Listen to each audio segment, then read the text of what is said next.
I should issue a trigger warning before I eat on camera. Or I should enter the ASMR market. I don't know. Hi, welcome back to the Greenity YouTube channel, where we make vegan food simple, accessible, and best of all, groovy. I hated that. Before I get into it, like and subscribe to my channel. I just started this YouTube channel and I'm really excited about it. I think YouTube is a great platform to grow on, to learn from, and to expose yourself to new things. So hopefully this can be that thing for you. So make sure to smash that like and subscribe button. Okay, today, in the name of simplicity and accessibility, we are making an 8-ingredient French onion dip. And yes, we are making it vegan, but the best thing about this is you can serve this at parties as a party dip for bread, for vegetables, chips, pretzels, on top of potatoes, whatever. And you don't even have to tell people that it's vegan. That can just be kind of like an extra bonus.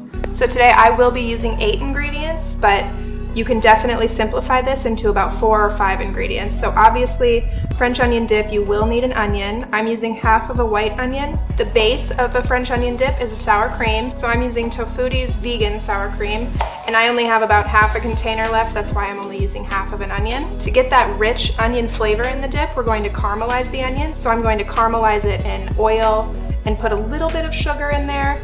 And then we're going to add 1 garlic clove, a little bit of lemon juice, and some parsley and dill. Now, like I said, you can simplify this into about 4 ingredients. All you would need is a vegan sour cream, an onion, oil, and some kind of sweetener to caramelize the onions in. Otherwise, you can certainly just fry your onions up. And then I would recommend putting some kind of other flavor in there to complement that onion, whether that's garlic, garlic powder, garlic salt. You could just use salt and pepper, keep it simple. Otherwise, you can throw any herb in. I like to use dill in dips because I think this pungent, tangy kind of bite that dill has is what makes dips addicting. That's why people like ranch dressing, is there's dill in it. So yeah, let's get started. The first thing we're going to do is caramelize our onion. I'm just cutting mine in long strips, and I'm going to keep it in these strips. You can certainly chop it up, but I'm going to be throwing everything into a food processor to make the dip itself. If you don't have a food processor, I would chop these very finely.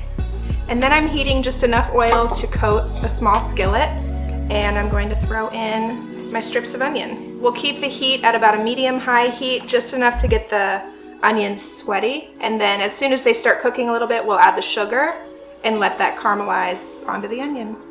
They're already sizzling. That's great. I'm gonna throw a little more oil on top. I'm just using about half a tablespoon of sugar.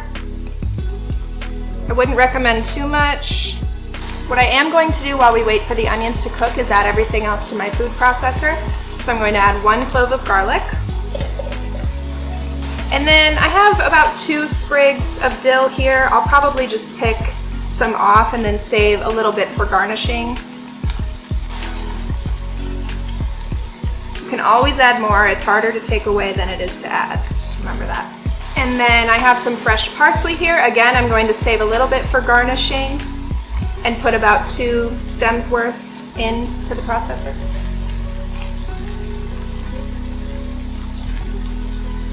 And I'm saving all of these stems to put in vegetable stock, as well as my onion root. Okay, we have garlic, herbs. I'm going to add some lemon juice now. I'm just going to cut about 1/4 of it and squeeze in a little bit of lemon juice.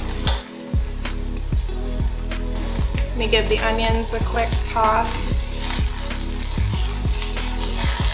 All right, last thing before the onions is the sour cream. I'm just going to dump it all in there. I would say you want your onion to sour cream ratio to be equal, but I also believe in total freedom when making homemade dips and dressings. Make it to taste, make it the way that you like it. Okay, I'm going to turn this off, and I'm just gonna kind of press them against the wall of my skillet and allow some of that fat to drain from the onions. You don't need them to be completely dry, or at least that's not how I make it. But we don't want too much of that oil getting in the dip, otherwise it'll be just complete liquid. That's looking good, and I'm just gonna throw the onions in there as is, nice and hot. Might be controversial, but I don't have time. The guests are about to arrive. We don't have time to dry out our vegetables and wait to make the dip. People are on their way. God, now that I'm into cooking, I'm like dreaming of hosting a big party once COVID is over. Okay, that's it. Throw it in a processor, blend it up, make magic. I'm gonna take a little taste with a pretzel off the lid.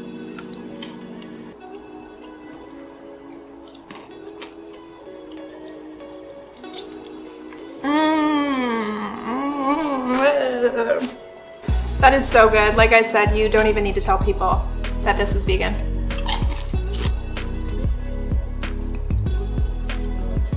Perfect. And then I'm going to serve some up for myself right now.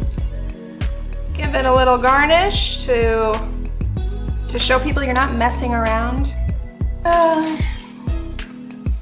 Cheers. I'm dipping a kettle chip into it.